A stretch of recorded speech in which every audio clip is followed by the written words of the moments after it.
Alright, this is my 1986 BMW 325. It has the 2.7 liter inline 6 motor to it. I'm going to be making a video today on how to change out the water pump and timing belt on this car.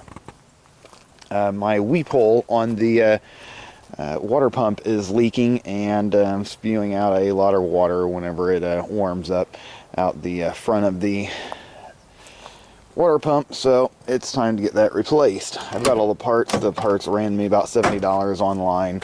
I'm going to go ahead and pop the hood and let you see what I'm into underneath here. Haven't seen any videos on YouTube on how to do a water pump or a timing belt repair on one of these, and these are pretty common motors. They put these in the 525, the 528s, or whatever they're called. I'm not a big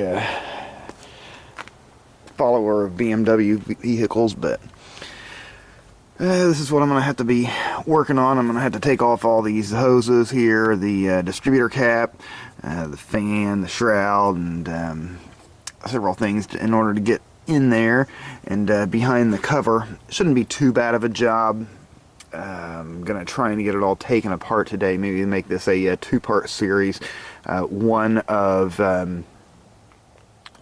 it coming apart and another one of it going back together. I like this car. It handles great. I mean, this thing here handles better than many of the sport cars I've had. I've had several Camaros and Firebirds and such, and Mustangs and everything, and this thing here handles better than any of them. Really gets it around these corners around here in the mountains and stuff. So I'm gonna fix it up, get her done. Hopefully it won't take too long, so I guess I'll get started here. I reckon I'll take off all these hoses here, there, and take this off here, and just kind of make a step-by-step on each part that I take off here. So let's get it done.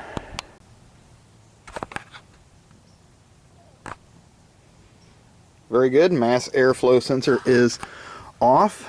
Got that taken off. I'm going to take off this little metal bracket that's holding on that K&N extra air filter there, and start taking these hoses off there. Start working on taking off the just moving the alternator out of the way. I'm going to disconnect the battery, and let's see, yeah, I think I'll work on getting these hoses off here because I'm going to want to have them out of the way so I'm not reaching over top of them every single time while I'm tinkering with this, and just move this one out of the way. I'm not necessarily going to disconnect it because I don't think I'm going to need to. Next. Alright, now we're done with taking off the upper radiator hose. I took off that bracket that was down here. I also removed the bolt that went through to the alternator right here and removed the belt, and just set that lower radiator hose just out of the way. Now I'm going to get down here. Let's see if I can see it. There's a bolt right down there where my finger's at, down here. I'm going to loosen up and everything and get that out of the way, and then I'm going to remove the power steering belt down here by turning out that nut right here, and that should allow, and loosening up this one down here, that should allow the power steering to move enough to where I can get that belt off there. And then I'm going to work on taking this belt out here too, of course, and then I'm going to work on getting this distributor cap out there. There's a couple bolts. I think there's 3 bolts, one here and one down here at the bottom, and then another one all the way down there at the back that lets this cover come off, and then you can take the distributor cap out, and then we'll work on putting the screwdriver down in there to hold the water pump in place so I can remove the fan clutch assembly. So moving along, on to the next step. Alright, here's where I'm at now. I removed that lower alternator bolt here. There's the back nut to it. so that way I can get down here to those two bolts that are down there and there to loosen up this power steering pump to get that belt off of there. I'm going to remove this bracket here as well so I can get a little bit more clearance down in there. It's kind of a tight fit, but that's what I've done so far. So kind of working on this bottom end right now. Okay, here's where I'm at now. I've got some of these radiator hoses removed. I'm going to have to remove the distributor before I can get that other hose out of there right there. Got the power steering pump belt taken off. Next thing, like I said, I'm going to do is remove that distributor right here, the top part of that. There's 3 bolts holding that on, and then get that removed so I can put that bar down there so I can remove that nut that's right down here, right there, and get that fan taken off so I can take out the shroud and the fan and get a little bit more access in there so I can start taking out those bottom bolts for the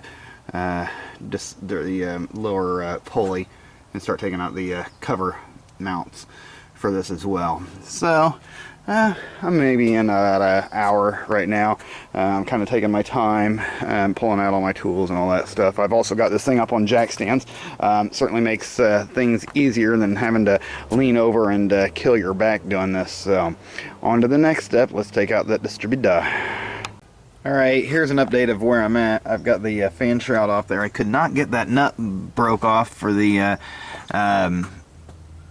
water pump for nothing, for the fan clutch assembly. I tried sticking a screwdriver in there and it just kept on turning. It's not wanting to let it move, so I'll have to take it out there the hard way, hopefully. I've got these covers taken off here. I'll let you see these covers that I've got. This is the upper one, and here's the lower one. I've removed the crank positioning sensor off of there and just set it aside. This goes behind the distributor. Another one of the brackets. There's my new water pump there. Give you an overview of everything that's inside here and that I've taken off so far. Taking it apart's not too awful hard. You just got to be willing to jump in there and do it. And this is where you're supposed to set a screwdriver down inside there, but mine just kept on turning, so I'm going to take it off the hard way. I've got all the bolts for the lower crank pulley removed. Let's see. So now I'm working on taking off the water pump, so hopefully that will allow me to take that whole assembly off there and be able to see the belt without any obstructions. Take that fan shroud and the clutch pulley and all that stuff off there. So let's keep moving. Alright, very good. Now I went ahead and took the radiator out. There's only 2 bolts holding it on there, so I may as well just pull it out of there and made a whole lot more room. I should have done that earlier, but oh well. Here is the timing belt. As you can see, I've got everything removed. I've got the timing marked there, and hopefully you can see that there's a mark on the camshaft sprocket that lines up with this notch here on the head. You can barely see that right there. Hopefully you can see that. And then there's a mark right there. So the timing is lined up at top dead center. So now I can just remove the tensioner right here, loosen this bolt right here. And then there's another bolt right back in here that you'll remove. Gonna see what I can do about getting this stupid fan clutch off here myself. Maybe get some channel locks and then knock that a couple times, and hopefully that'll spin that free. You go in a clockwise position to remove that, and man, those things can get torqued on there sometimes. So almost got the entire disassembly done, so I think I'll make that a wrap for part 1. As you can see, I've got all my parts down here. Now, you don't have to worry about the lower crank pulley or the harmonic balancer. It will only go on one way because it has this little keyhole in there, and there's 6 bolts that hold this on there. You know, that'll sit on there like that, but that won't protrude through. See, there's no hole for that one. Anyway, no problem. Got it all taken apart. Now all we got to do is start putting it back together. I'm probably going to go ahead and get some new belts for it, and probably a distributor cap and rotor. The one that I've got right now is pretty gnarly. Let's see it here. See, it's got all kinds of carbon on it and everything. I guess I could clean it, but man, it's probably seen better days. Probably could use a new one. Yeah, why not? All right. Yeah, I got this thing for $1,000. Haven't had to do a whole lot of work to it, but I really like the way these things look and drive. Man, these things handle awesome. So, all right, this is part 1 of 2. Stay tuned for the reassembly coming up next.